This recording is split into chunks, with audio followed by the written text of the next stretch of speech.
Hello mga kabiyahera! Welcome back to my travel vlog. Second part na ng aking Kerala Diaries. And for today's video, we are gonna try the breakfast buffet in Avenue Regent. Then we're gonna travel to Kumarakom and roam around Kumarakom Lake Resort.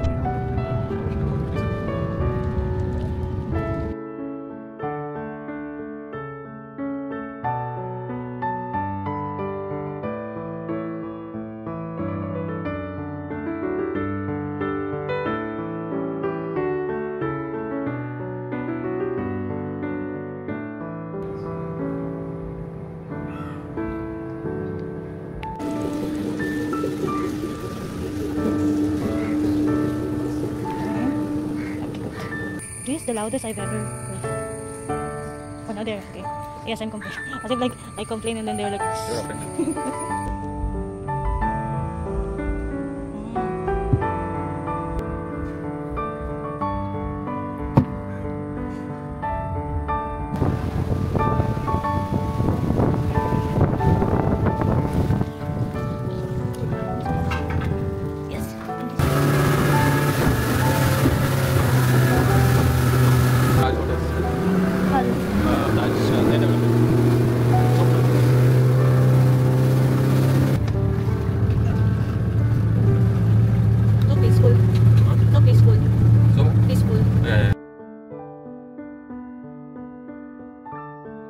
Okay, so let's start.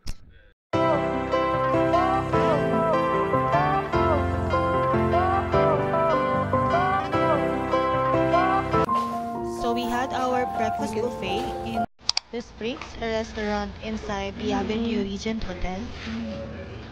Aside from normal food in a buffet like bread, fruits, cereals, mostly the food in here are the typical Indian breakfast food. Oh. What is it? Bread?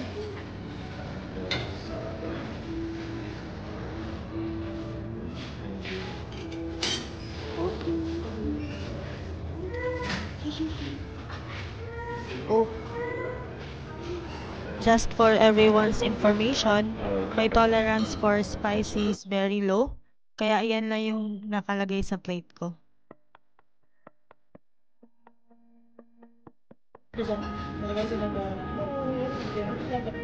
Buti na lang din, nandyan ang bubu para i-guide and tulungan ako kung anong pagkain yung hindi maanghang. Or kung maanghang man, kung kaya ko siyang i-tolerate o hindi. Thank you! I think we have something like this. Last week? The guy with the scoop. It's like this. This is the pet scoop. This is the other scoop. What is it guys? That's great. You know. You can do not the next person. It's not. It has bit of spice or spicy. It's supposed to be sweet. Romantic something. I'm not getting it. It's not into it. That's fine. I don't know.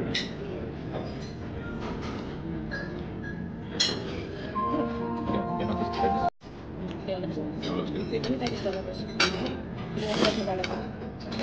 At syempre, ang pinaka-paborito ko sa lahat, yung dosa nila with coconut chutney.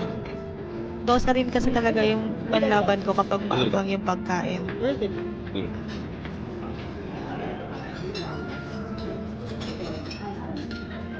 And then sweet is more crispy. Thank you. Just kept it this perfect. In different colors. You see? I'm okay today.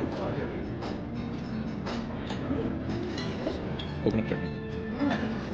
Of course, I also got omelette. Ano kaya buffet walang omelette, no? Parang lahat naman ng buffet may omelette.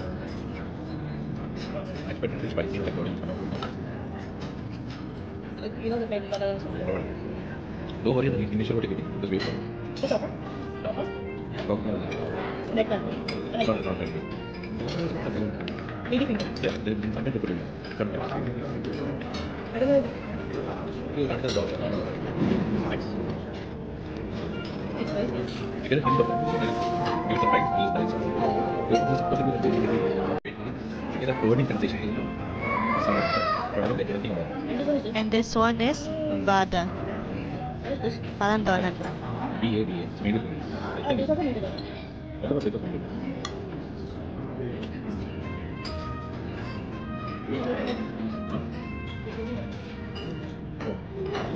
The big.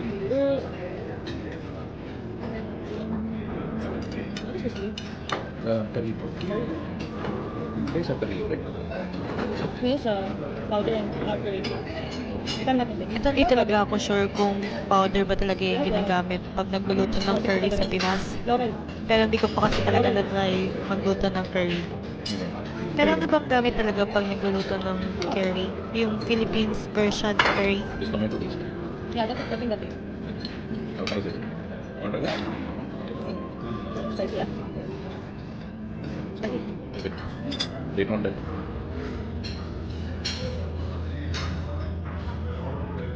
Ayan, may pa-speech muna ako ah. Gusto ko kasing maalala yung naramdaman ko nung unang dating ko dyan. At hindi ko rin na-document the night before dahil sobrang pagod na. Siguro marami sa atin kasi hindi pa nakakapunta sa part na ito ng Indian. So, pero pag napunta kayo dito, sobrang parang Pinas siya. So, parang kung kayo mga OFW na nasa Dubai, at may pagkakataon na muna yung ticket dito, tayo pumisita because sobrang pareho lang siya. Parang ka na umuwi ng Pinas. Yung mga dinadaanan, pag walang Pinas lang siya. And sobrang mabait din ang tao. So, sa immigration, medyo may konting kaloko moment. But, ilang gabi ko pa dito, sobrang hospitable ng mga tao. Parang mabait nila. At since, siguro busy naman siya ng mga Pinoy. So, grabe ka na tignan. Like, wow. Parang kung sa atin, sa Pinas, kung tignan kanila, parang puti, na parang Amerikano, ganyan. So, natuwa. Like, parang kakauwi ko lang na, nasa umuwi ako is January sa Pinas. So, bigla ko nandun sa Pinas, parang mga dinadaanan, kahapon nakapinas, kaya sa labas, kasi parang mga dinadaanan, parang Pinas talaga yung mga billboard, mga tulay, tapos umuulan pa, tapos alam mo yung itsura ng Pinas pag umuulan, tapos may traffic din, konti, dahil medyo late, so may mga traffic din. So, parang nakakatawa. Kasi ko parang, ang tingin ko sa email, doon sinasabi ko tayo ang bumo kanila, na, agree din siya, na kasi ang plan na lang doon, ang nakikita natin na itsura ng email is, not to offend, pero, ang tingin sa ka madumi or like yung dinadaanan mo madumi. Like, let's say like parang slums. So, nasa daan ako nga po, I was like, oh my God. Paulit ko din sa one Pinas. So, if you want or like if you're trying to go to like India, since ngayon visa free na tayo, though you still have to apply for visa online, but still since we are visa free, if lalo na sa mga OFW sa Dubai, sa UAE, or sa other cities country, kung may extra budget kayo or you want to travel like nang makakita kayo ng mga pinagpunta sa dito. So, nakakita din siya na PR in Kerala. So, this is like the southern part of India. So, bigante din sa trip. So, kung makakita kayo ng ticket na mura, mamura na siya papunta, yung pabalik din actually. So, kung makakita kayo ng ticket na mura, try nyo i-visit tong Kerala. But isang araw, isang gabi pa lang ako dito. Isang gabi, actually. Unang gabi pa lang ako dito. At gabi na din ako dumating. So, hindi ko pa nakikita ng buo kapag umaga. Pero pag-gabi pa. Anyway, so, yun. Try nyo bumisita because sobrang, talaga, sinasabi nila na hintayin makapunta dun sa Pumi, sa Kumarapo, sorry, napronounce ko siya ng mali. Yan yung mga lugar mapapawaw ka. So, I'm looking forward to it. So, very time mo so, right now, so, based na sa mga nakikita ko kagabi, tsaka ngayon umaga ng very slight na ngayong umaga. So, bigla ko na-miss ang Pinas, parang gusto ko na bigla. So, ayun, wait and try mamaya kung ano nangyayari, or kung ano itsura ng lugar. And, I'm excited. Okay, I'll see you. Ayan, after namin mag-check out, travel na kami papuntang Kumarakom. Tulad nga ng sinabi ko kanina, yung daan parang Pinas lang. Sa mga bahay, mga puno, yung daan, pati kawad ng kuryente. Parehong pareho. So parang iisipin mo talaga para kang nasa Pinas. Kaya buong biyahe nakatingin lang ako sa labas. Tingnan mo, may tulay din sila dito. Mais kaya yung DPWH nila dito?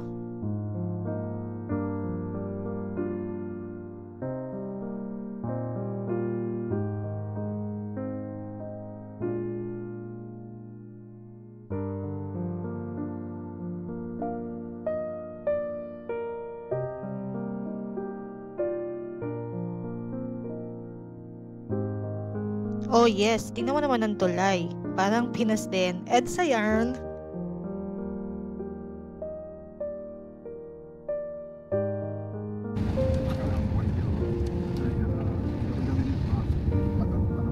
Oh, ayan na nga. Parang Pinas lang. No? Umuulan. Binabaha kaya sila dito? Maayos kaya yung flood control nila?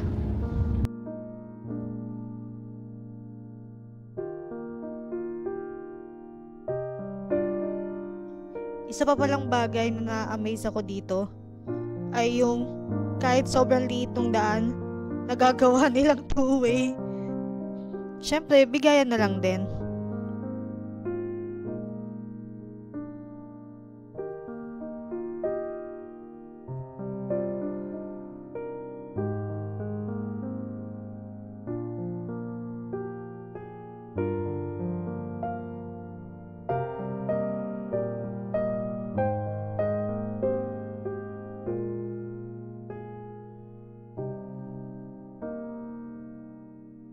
Warning lang, mga 1 minuto pa tong ganito, na ganito yung view.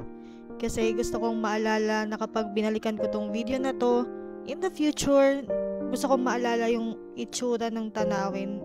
At gusto ko ring mapakita sa mga kakilala ko, or sa mga kaibigan ko, at sa inyong lahat, kung gaano kaganda ang Kerala. At dahil nagpunta ako dito during monsoon season, maganda rin siyang escape from Dubai's heat.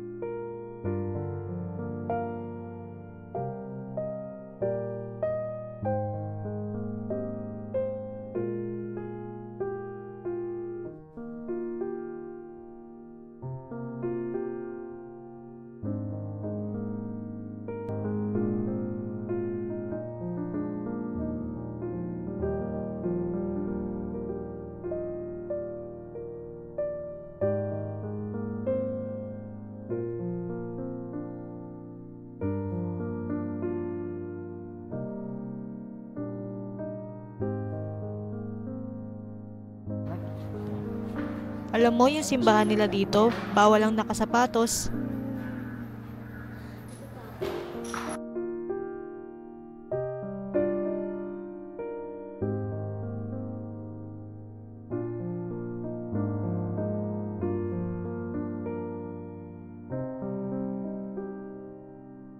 Okay.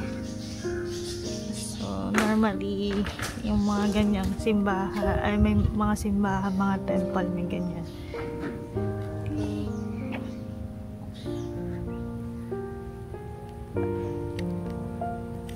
This is the one I'm telling you. Like all the churches and the temples, churches I only see, that they have something like that. Ah, you're talking about this stuff? Yeah. Okay. What are you thinking? You see that outside over there? Yeah, that Like one, that, like that a is- grotto one. Yeah, so they have that the roadside and everything. Yeah, but this one I keep seeing. So this is they put the flag, Flag of what? The church? a church. They have one sort of. So all of the church like that? Usually, no, yeah, most of the churches have that. Welcome to Kumarakom Lake Resort, perhaps the only paradise on earth. Bongga!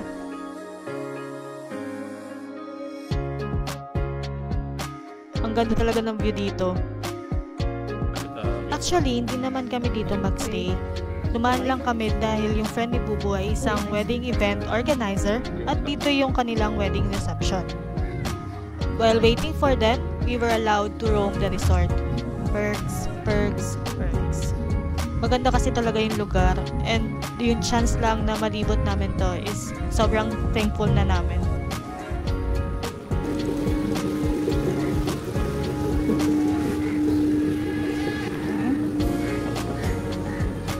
Sobra talagang relaxing dito.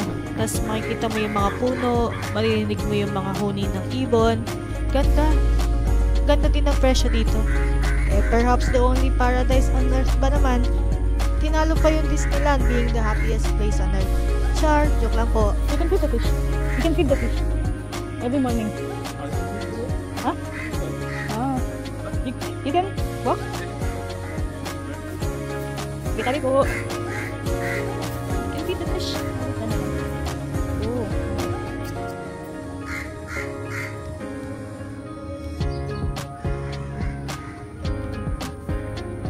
So this is the accommodation.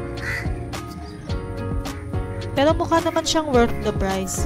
Kung ganito kaganda yung pag-i-stayan mo, talagang baka willing talaga akong magbayad ng malaki para dito.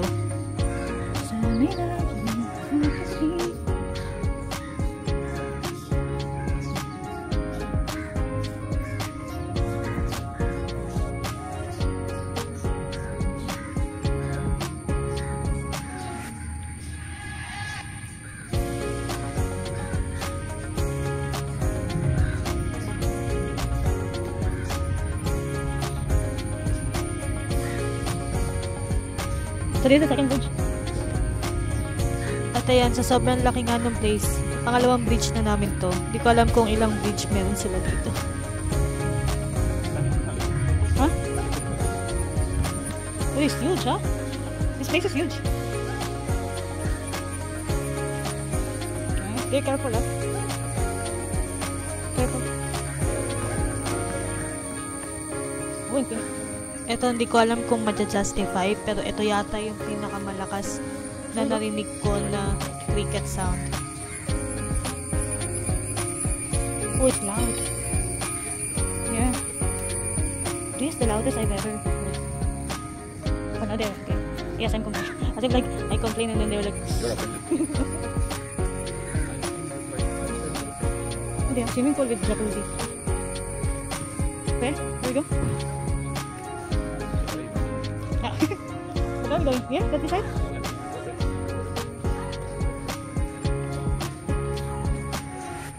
You know, in high school, we have something like that. They will tell you the name of the tree and then the scientific name.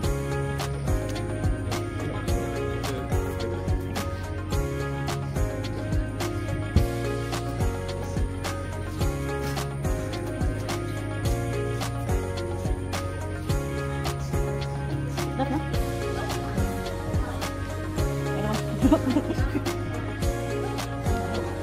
Huh? Oh yes, there is one. You can do fishing now.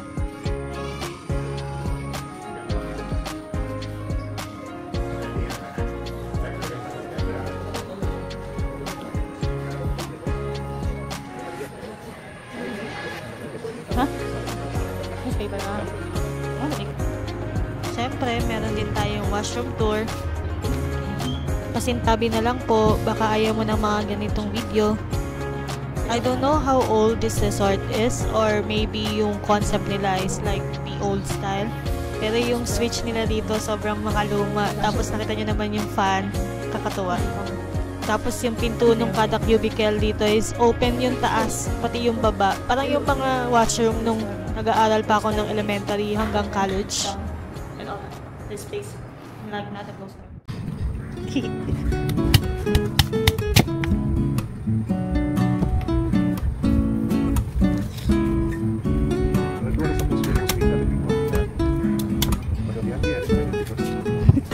I'm already angry.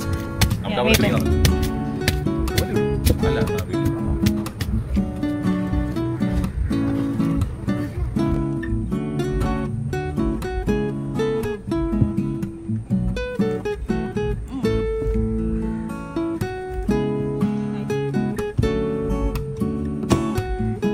Ayan, pagkatapos mong mainom yung sabaw, gagamitin naman nila yung balat ng buko para maging kutsara para makain mo yung laman.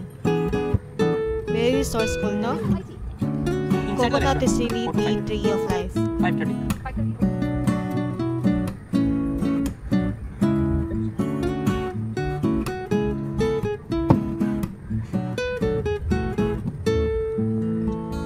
Thank you. Register.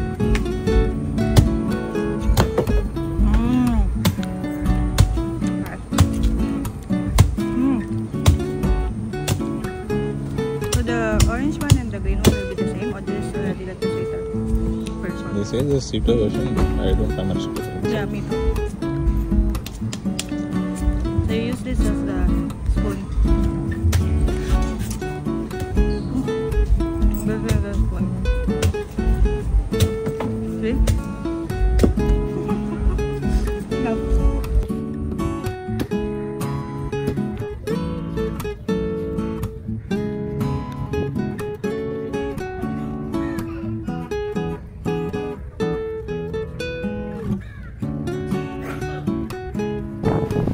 Ito, sinama ko to sa video para makita nyo yung dating ng ulan.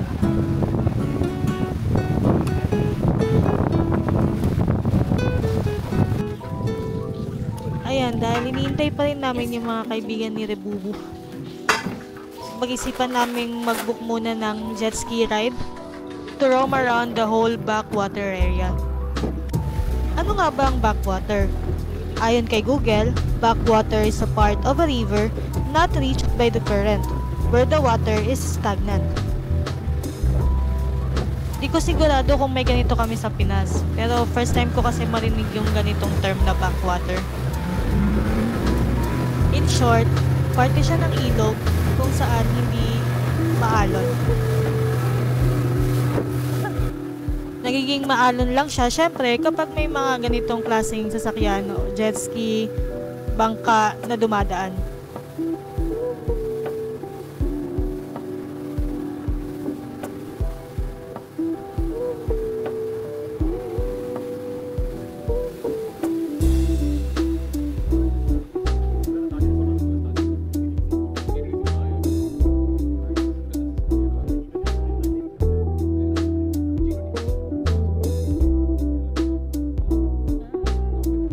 So, ito daw yung accommodation ng mga participants ng G20 sa Kerala. Ang pagkakalam ko sa G20 is yun yung association ng lahat ng powerful countries, 19 countries plus the European Union.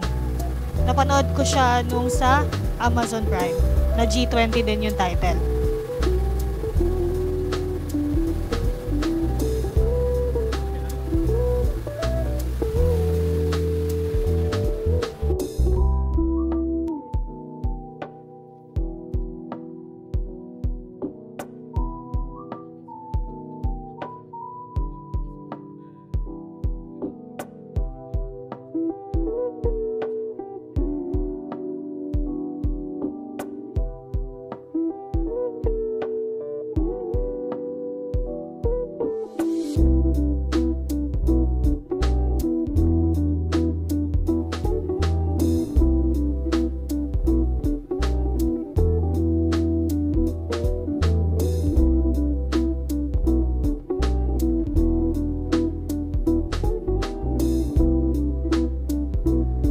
Ayan yung parang mga fishing net nila. Ganyan sila mangisda.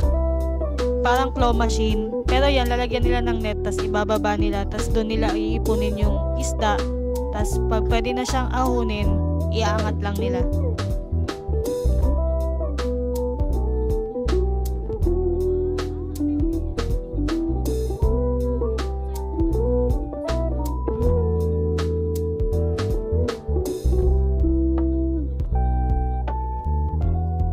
Ayun, tas sabi niya, kung makikita nyo, merong ilaw dyan sa gitna.